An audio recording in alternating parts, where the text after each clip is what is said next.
Halo, perkenalkan nama saya Gusti Ngarabi Mananta Wijaya dengan NIM A1B025 10110. Di sini saya akan menjelaskan tentang kalimat dan tata cara pembentukan kalimat bahasa Indonesia. Di sini ada pengantar kalimat yaitu dalam bahasa Indonesia, yaitu kalimat dalam bahasa Indonesia, yaitu pengertian kalimat. Dalam KBBI, satuan bahasa yang lengkap memiliki SP dan diakhiri dengan tanda baca.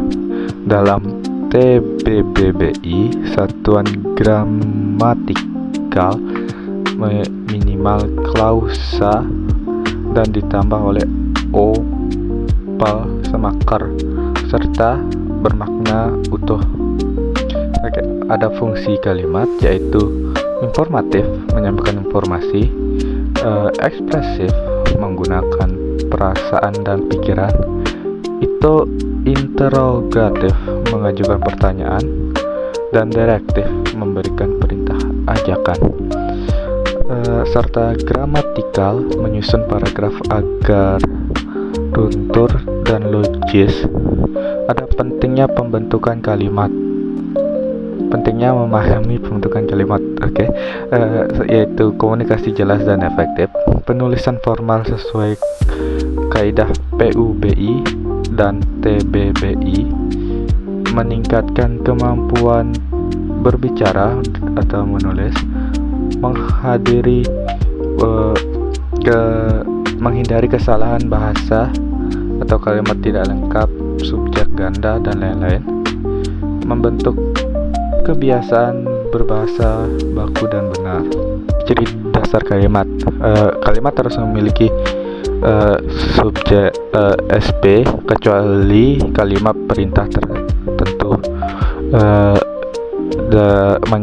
menyatakan suatu makna atau pesan lengkap, menyatakan memiliki informasi final dalam bentuk lisan, memiliki tanda baca akhiran, titik, tanda tanya atau tanda seru,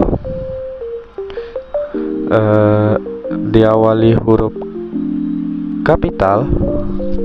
Ada unsur kalimat yaitu subjek yang fungsinya itu adalah pelaku atau tokoh pembicara. Bentuknya itu nominan, frasah atau frasah nominan, pronominan, klausa. Contohnya siapa, klausa. Contohnya itu Siti membaca buku, subjeknya Siti. Di sini juga ada predikat yaitu menyatakan tindakan atau keadaan.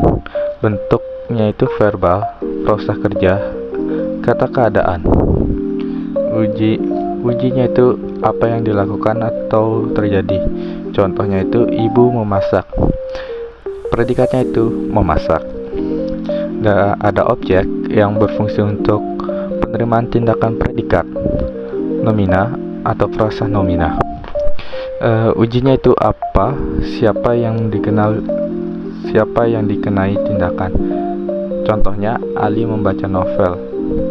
Objeknya itu novel. Selanjutnya ada perlengkap. Fungsinya itu melengkapi makna predikat. Bentuknya nominan, adjektiva, frasa, klausa. Ujinya menjadi apa, siapa, bagaimana keadaannya. Contohnya, dia adalah dokter. Pelengkapnya dokter. Selanjutnya ada keterangan yang berfungsi untuk tambahan, seperti tambahan waktu, tempat, cara, sebab, dan lain-lain. Bentuknya prasah, adverbia, dan preposisional. Ujinya di mana, kapan, bagaimana. Contohnya belajar di perpustakaan. Keterangan di perpustakaan. Contoh kalimat lengkap: Siti membaca novel di kamar. Anak itu terlihat bersedih semalam. Mereka memberi makan kucing dengan hati-hati. Di sini ada jenis kalimat yang dibagi menjadi dua. Yang pertama berdasarkan struktur, yaitu kalimat tunggal, kalimat majemuk setara, kalimat majemuk bertingkat, dan kalimat majemuk campuran. Yang berdasarkan tujuan, yaitu deklaratif, interrogatif, imperatif, dan ekslamatori. Contohnya itu tunggal, kalimat tunggal, dan deklaratif. Guru menerangkan pelajaran hari ini. Majemuk setara dan deklaratif. Dia memasak dan adiknya mencuci piring. Ini majemuk bertingkat dan deklaratif. Karena hujan, pertandingan dibatalkan. Interrogatif. Kapan ujian dimulai? Imperatif. Kerjakan latihan nomor 5. Seruan. Wah, seru, luar biasa. Tata cara pembentukan kalimat. Langkah-langkah menyusun kalimat yang baik, yaitu identifikasi unsur SP, O, subjek, predikat, objek, pelengkap, dan keterangan. Susun gagasan secara menjelas dan logis. Gunakan kata yang tepat dan tidak berlebihan. Hindari memuat terlalu banyak info dalam satu kalimat.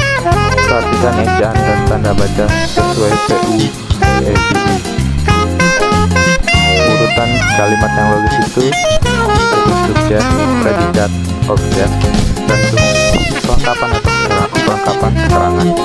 Contohnya itu menulis laporan kelas. Ada juga kesalahan yang sering terjadi. Urutan kalimat tidak tepat, tanda baca yang salah, kalimat terlalu panjang dan tidak fokus, klausa digabung tanpa hubungan yang jelas. Beberapa kesalahan umum dalam kalimat, yaitu tidak ada subjek atau predikat, subjek ganda, salah penggunaan di, ke, se, kalimat tidak efektif, kata hubung ganda, kongresi salah, makna ambigu, dan kalimat terlalu panjang atau tidak padu. Dari penjelasan yang sudah saya jelaskan tadi, di sini ada beberapa ringkasan poin-poin pentingnya, yaitu kalimat adalah satuan bahasa yang memiliki subjek, predikat, dan menyampaikan makna lengkap. Fungsi kalimat mencakup informasi, ekspresi, pertanyaan, perintah, seruan, dan juga seruan. Unsur kalimat terdiri dari subjek, predikat, objek, pelengkap, dan keterangan. Jenis kalimat yang dapat dibedakan berdasarkan struktur dan tujuan. Pembentukan kalimat mengikuti pola logis, yaitu subjek, predikat, objek, pelengkap, dan keterangan, serta penggunaan kata dan tanda baca yang tepat. Kesalahan umum yang meliputi hilangnya subjek dan predikat, subjek ganda, penggunaan di, ke, se, yang salah, kalimat tidak efektif, kata hubung ganda, ketidaksesuaian subjek dan predikat, ambiguitas, serta kalimat yang terlalu panjang. Oke, sekian materi dari saya.